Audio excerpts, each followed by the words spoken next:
it's almost likely that Compton witnessed it happening. Both men have already died, and they never had to pay for this horrible crime. However, the Barris family has expressed their relief on finally being able to have some kind of closure. Detective Marshall said DNA technology is the future for solving cold cases. We now come to the case of Stephanie Summers. On August 30th, 1980, Stephanie Summers was supposed to spend the day with a nephew. They were going to celebrate his birthday and spend a wonderful day together. However, she never appeared. Police eventually found her lifeless body inside her apartment. Summers was a 36-year-old woman who lived in Silver Lake, Los Angeles, California. She'd only recently moved there from Newhall, Santa Clarita, and she couldn't be more excited. On that fatal day of August 30th, she was at her apartment getting ready to spend the day with her 11-year-old nephew, Kelly Roberts, from Santa Clarita Valley. She was planning to pick him up and take him to Six Flags Magic Mountain as a late birthday present. Kelly got dressed up especially for the occasion. However, his aunt never turned up.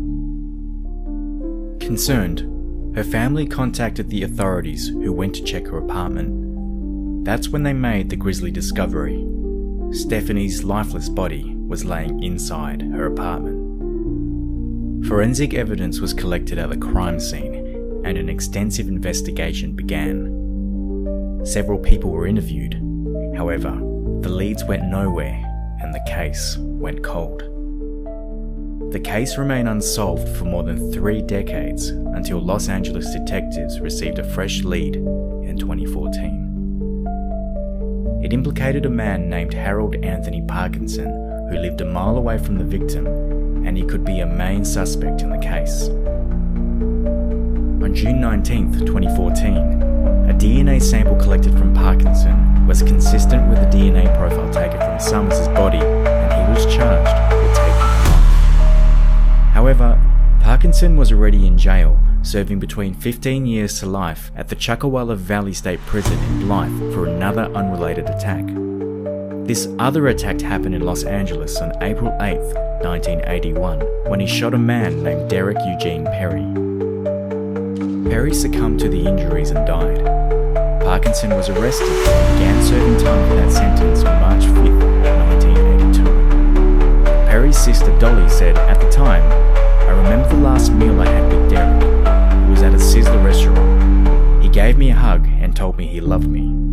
She described her older sibling as an excellent BMX rider and surfer and a brilliant big brother. The motive of the attack was unknown or undisclosed by authorities. After learning that Parkinson was being accused of Summers' death, Dolly said that he is a dangerous man and should never be allowed back on the streets. In court, Parkinson's lawyer argued that his client hadn't assaulted Summers and claimed that the two were romantically involved and they slept together a few days before she was attacked. Prosecutors, however, said Summers, after a brief marriage to a man, had told friends that she was only attracted to women. Los Angeles court judge Kathleen Kennedy described Summers' case as a very degrading, horrible, and violent crime. Judge Kennedy believed there was proof beyond a reasonable doubt that Parkinson was responsible for this.